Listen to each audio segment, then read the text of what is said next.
Bismillahirrahmanirrahim. Assalamualaikum warahmatullahi wabarakatuh. Anak-anak, sebelum kita belajar, mari kita berdoa dulu. Semoga Allah Subhanahu wa taala memudahkan, membukakan pikiran kita sehingga kita bisa mudah dalam menerima pembelajaran. A'udzubillahi minasyaitonirrajim. Bismillahirrahmanirrahim. Raditu billahi robba wa bil islami dina wa bil muhammadin nabiyyu rasulullah rabbi sidni ilma warzuqni fahma. Artinya, aku ridho Allah Subhanahu wa taala sebagai Tuhanku, Islam sebagai agamaku, dan Nabi Muhammad sallallahu alaihi wasallam sebagai nabi dan rasulku. Ya Allah, tambahkanlah kepadaku ilmu dan berikanlah aku pengertian yang baik. Anak-anak, pembelajaran kali ini kita akan menelaah struktur dan aspek kebahasaan cerita pendek yang dibaca atau didengar. Nah, dalam kegiatan ini nanti setelah mempelajari tentang menelaah, maka harapannya adalah kalian nanti mampu memahami struktur dan kebahasaan teks cerpen. Buku yang kita gunakan tetap yaitu buku bahasa Indonesia halaman 62 sampai 80, yaitu buku edisi 18. Nah, anak-anak, yang pertama kita pahami dulu orientasi. Ini dalam struktur ini, strukturnya yang pertama orientasi. Orientasi itu adalah penentuan peristiwa, menciptakan gambaran visual latar, atmosfer dan waktu kisah, pengenalan karakter dan arah menuju komplikasi. Itu bagian orientasi. Kadang-kadang ada 2 paragraf, tapi kadang-kadang juga ada hanya 1 paragraf. Lalu yang berikutnya rangkaian peristiwa. Rangkaian peristiwa itu adalah kisah berlanjut melalui serangkaian peristiwa yang tak terduga. Lalu bagian yang ketiga itu komplikasi. Komplikasi itu adalah menceritakan cerita bergerak seputar konflik atau masalah yang mempengaruhi latar waktu dan karakter. Tokoh utama mengarah kepada solusi. Jadi ini sudah mengarah kepada solusinya. Lalu yang bagian revolusi itu adalah solusi untuk masalah atau tantangan dicapai berhasil. Bagaimana pengarang mengakhiri cerita, itu bagian resolusi.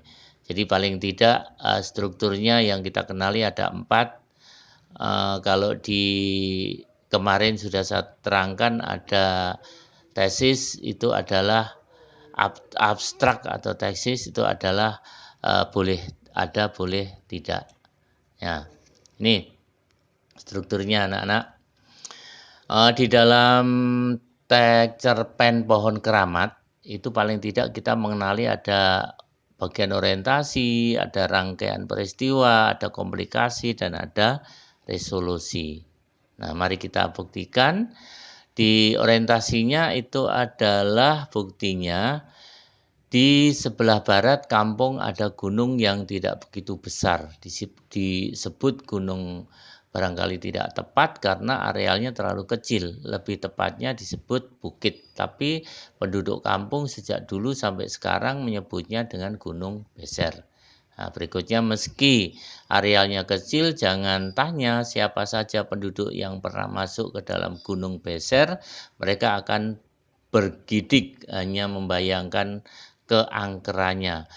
Mereka dari kakek nenek sampai anak-anak hafal cerita keangkeran Gunung Beser.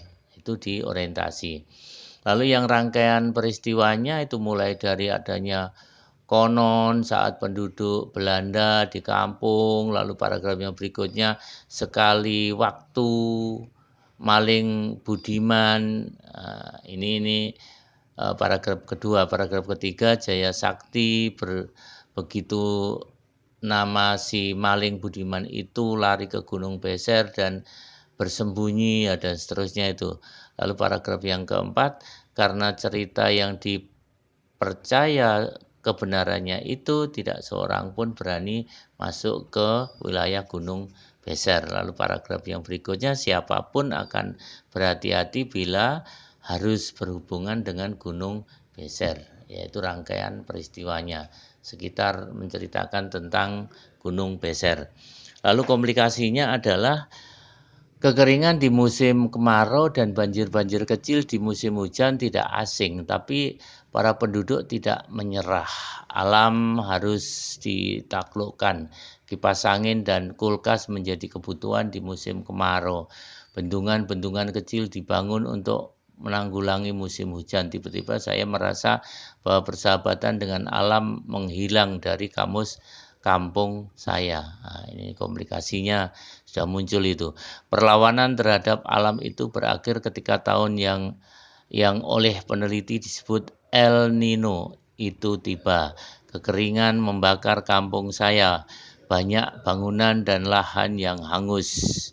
Dan saat musim hujan tiba banjir besar melanda, rumah-rumah hanya kelihatan atapnya. Saya sedang duduk di atas rumah ketika bantuan puluhan perahu tiba. Nah, itu bagian komplikasinya itu. Lalu yang resolusi, saya hanya bisa mencatat peristiwa-peristiwa seperti itu tanpa mengerti apa yang telah terjadi. Seperti kebanyakan remaja di kampung saya kebingungan dengan banyak peristiwa. Saya merasa bahwa keinginan saya satu-satunya saat itu adalah bermain gitar dan berteriak sepuas-puasnya. Itu resolusinya, penyelesaiannya. Yang berikutnya, silakan kalian membaca dengan cermat cerpen yang berjudul Pohon Keramat.